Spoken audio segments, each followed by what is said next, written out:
Hi, I'm Mary. This is the Harboring Light. I give a conservative perspective about the world around me. As I like to do in the beginning of the episode of my podcast, mention social media. Social media, I will include that link in this episode. And to add on to that, I am on Substack. So please feel free to follow that link as I have writings on Substack. So that's what I do as a supplement for my podcast. So, audio platforms.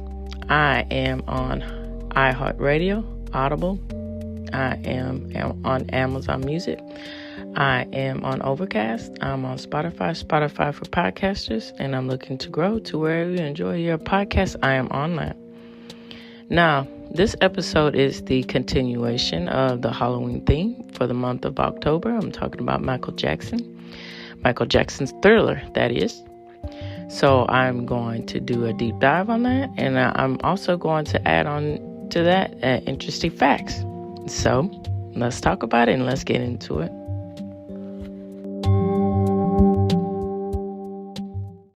So let me start out with my thoughts about Michael Jackson and everything else with that to lead into talking about the Thriller and all of that. So I think that Michael Jackson and his legacy and everything he has done is a good example of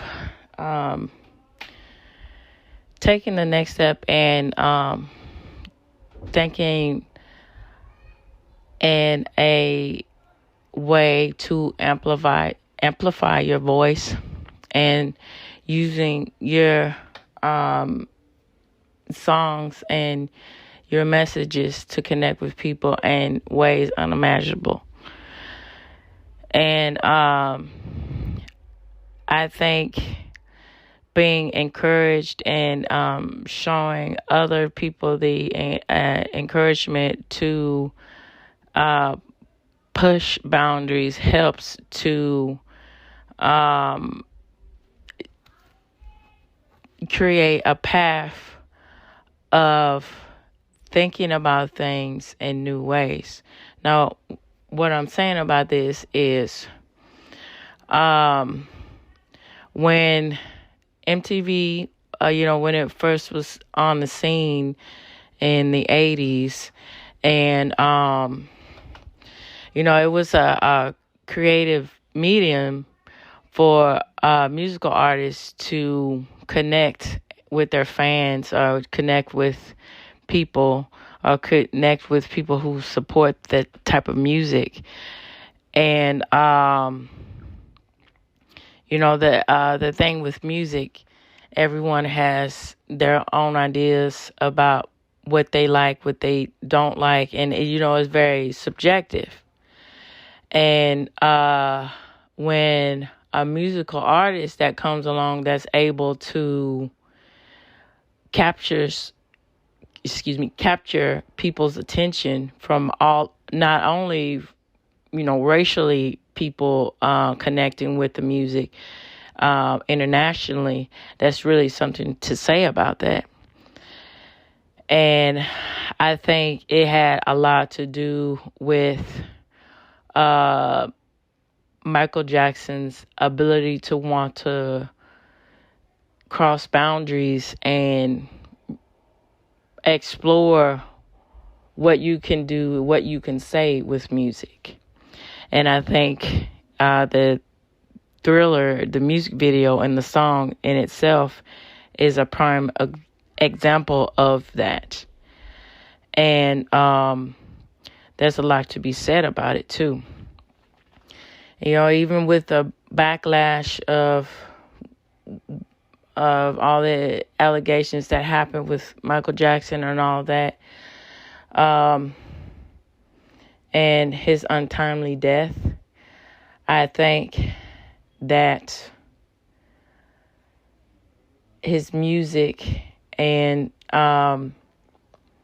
finding the truth within, everything can help unify things and to take everything to more of a critical thinking sort of mentality about things. And I think that to tie into this and to,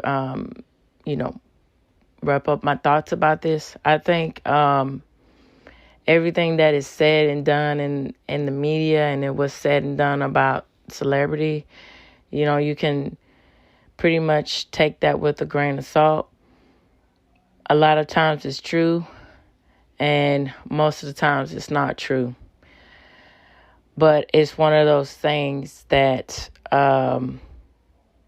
we have to think about and consider. But at the same time, with everything, the truth comes out in the end. And, that's what we have to look towards, the truth taking its time to, unravel and reveal itself. And I think it's unfortunate everything that boggled down and stripped away from Michael Jackson's legacy. But at the same time, his music is still, withstanding the test of time. And, everything else, about him is withstanding the test of time. And I think that's a better way to look at it. So let's get into talking about Michael Jackson's Thriller.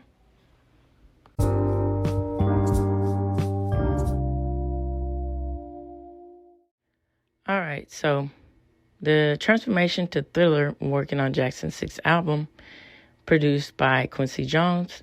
He liked the arrangement of the song, but Starlight just did not cut or match Jackson's evolving personality or persona. Now, Midnight Man, another title Temperton toyed around with, didn't click either. But there was something about Thriller, and the track soon shifted from its more cosmic elements to something of a horror movie soundtrack. Goes on to say, and all of this information will be linked in the episode of this podcast. Goes on to talk about, he goes on to talk about Temperton. We got Michael to spit into the microphone a few times, and it worked, said Temperton, who rewrote the lyrics to Thriller within a couple of hours. Envisioning a more spoken word sequence, actress Peggy Lipton suggested her friend, horror movie actor Vincent Price, as the master of Thriller was complete. Now, the last of 7 singles released off the album Thriller also took a new life visually as it turned into a mini-movie, partly inspired by the 1957 film I Was a Teenage Werewolf, and also An American Werewolf in London in 1981. Now, Jackson watched the latter, of the film before hiring director John Landis to help him work out the storyline of the video. Starring Jackson and Ola Ray as his girlfriend, the horror-themed film moves scene to scene from the movie date, with scenes shot inside the Palace Theater, that is, in Los Angeles, to running out of gas in the woods and into a more zombified performance and cast of monsters and ghoulish movie makeup, which was produced by Rick Baker. Okay, so the Thriller video was paved according to Song Facts by Alice Cooper, who in 1975 created a movie based on a stage show for his Welcome to My Nightmare tour. Cooper's production was based on an entire album, but it also used a horror film and was narrated by Vincent Price. Okay, so now we're going to talk about the selling and the distribution of Thriller. Most homes had VCRs in 1983, and sales of videos were a big business. Along with Jane Fonda's workout tapes, you could buy a VHS or beta copy of Michael Jackson's Thriller, which included the full video and also the making of Michael Jackson's Thriller, a behind-the-scenes documentary. This tape became the best-selling music video at the time. It also followed by being certified with Guinness World Records as the top-selling music video of all time, moving 9 million units, to be exact. Very impressive. Part of its appeal was the price, a mere $24.95 at the time, when movies on tape was much more. The video distribution deal was through a company called Vestron, which approached John Landis about selling the film directly to consumers, a move that turned out to be very profitable. The timing also helped as well, as the video was released a few weeks before Christmas.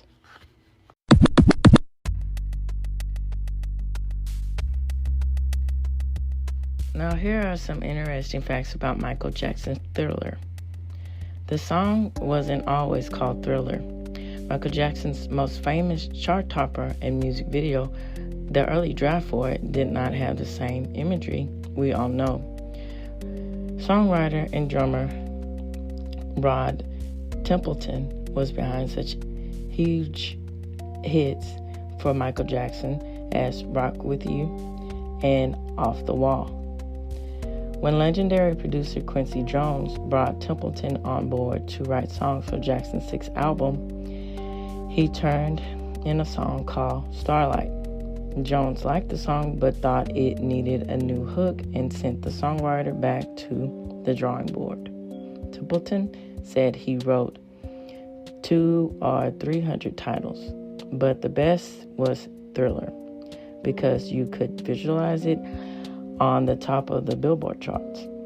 Jones liked it so much that he titled the album Thriller as well. Alright.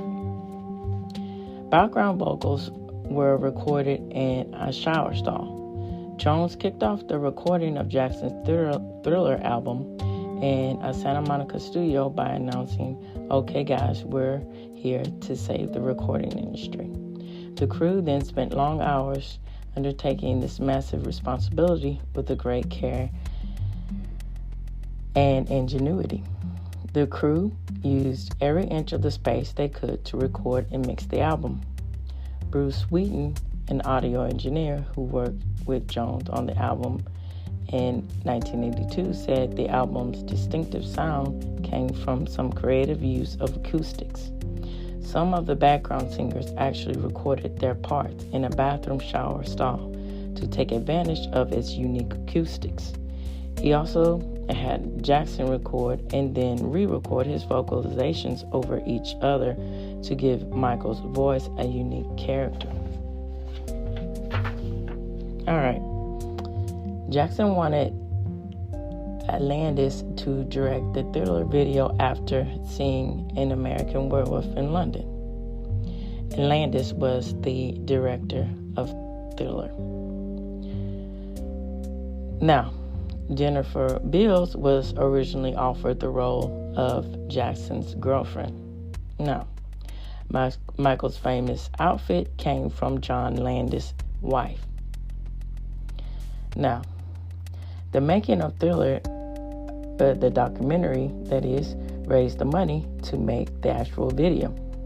Now, Quincy Jones' wife helped the Thriller team get Vincent Price. Now, the star-studded audience called for an encore at the video's premiere. The Thriller video helped to create the video rental business. Now, this video was conducted in the Library of Congress and National Film Registry. It was the only music video to do this. In 2009, the Library's National Film Registry was officially selected in the Thriller video as one of the inductees. this reaches the end of the Hovering Light. As I like to say, tune in and turn up. And also, take care. Bye-bye now.